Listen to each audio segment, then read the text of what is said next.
اللہ اکبر کبیرہ والحمدللہ کثیرہ وسبحان اللہ بکرۃ واصیلا۔ صحیح مسلم کی ایک حدیث ہے 1358، جس میں ابن عمر سے روایت ہے کہ انہوں نے کہا کہ ایک بار ہم حضور پاک صلی اللہ علیہ وسلم کے ساتھ نماز ادا کر رہے تو ایک شخص نے یہ الفاظ کہے، تو رسول اللہ صلی اللہ علیہ وسلم نے یہ دریافت کیا کہ یہ الفاظ کس نے ادا کیے، کیونکہ میں نے دیکھا کہ آسمان کے سب دروازے اس کے لیے کھول دیے گئے جب یہ الفاظ ادا ہوئے۔ تو اس کے بعد ابن عمر فرماتے ہیں کہ میں نے کبھی اس کو ترک نہیں کیا۔ تو وہ دعاؤں کی قبولیت کے لیے یہ کلمات ہر دعا سے پہلے پڑھ لیا کریں۔ تو یہ وہ الفاظ ہیں جو حدیث کے مطابق آپ کو بتا دیے گئے۔ اب بھی اگر کوئی دوست یا بہن بھائی یہ شکوہ کریں کہ جی ہماری دعائیں قبول نہیں ہوتی، تو پھر ہمارے اپنے عمل میں کوئی کوتاہی ہے، پھر ہمیں اپنا قبلہ درست کرنا ہے، اپنے اعمال کو بہتر کرنا ہے۔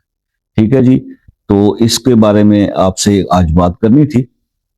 مزید یہ ہے کہ جناب دیکھیے، اپنے ایمان کو مضبوط کرنا ہے تو سب سے پہلے اپنی نمازوں کی پابندی شروع کر دیں۔ نماز کی پابندی شروع کر دیں۔ اگر کوتاہی ہو رہی ہے، اگر پڑھ رہے ہیں تو کوشش کریں کہ اس میں ریاکاری نہ ہو، جو اپنی نمازوں کو ہم ضائع نہ کر بیٹھیں۔ اور دوسری بات یہ ہے کہ وظائف جب بھی کیا کریں تو وہ یکسوئی کے ساتھ تنہائی میں بیٹھ کے کیا کریں۔ چلتے پھرتے اٹھتے بیٹھتے وظائف کرنے کا مجھے تو کوئی لاجک سمجھ میں نہیں آتا کہ اللہ کی عبادت کر رہے ہیں، نفلی عبادت ہے، وظیفہ کوئی بھی اسم پڑھ رہے ہیں، قرآن کی آیت پڑھ رہے ہیں، درود شریف استغفار پڑھ رہے ہیں، تو ایک تو ہوتا ہے روٹین۔ جب آپ کوئی وظیفے کی تعداد میں پڑھ رہے ہوں تو پھر بیٹھ کے کہیں تنہائی میں یکسوئی سے کریں، اپنے اندر وہ کیفیت لائیے۔ لیکن ہمارے ہاں صرف ہم تسبیح کے دانے گراتے ہیں اور چلتے پھرتے اٹھتے بیٹھتے پڑھتے ہیں اور پھر کہتے ہیں کہ ہمیں ریزلٹس نہیں ملتے، تو یہ بڑی عجیب سی بات ہے۔ ہم بھی آپ ہی کی طرح ایک عام سے انسان ہیں، بہت ساری ضروریات، بہت ساری مسائل اور تکالیف ہمارے ساتھ بھی ہوتی ہیں، لیکن الحمدللہ اللہ پاک کے کرم سے وہ دور ہو جاتی ہیں۔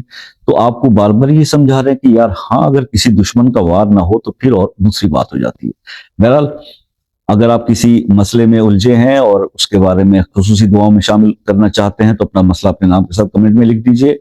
مجھ سے رابطہ کرنا ہو تو 6 سے 10 بجے تک رات آپ رابطہ کر سکتے ہیں۔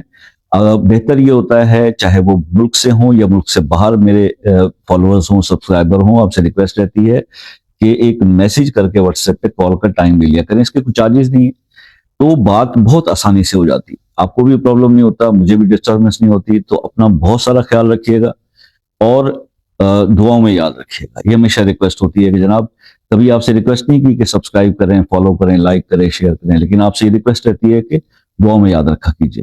انشاءاللہ زندگی رہی تو نیکسٹ کسی ویڈیو میں آپ سے پھر ملاقات ہوگی، تب تک کے لیے اجازت دیجیے۔ اللہ حافظ۔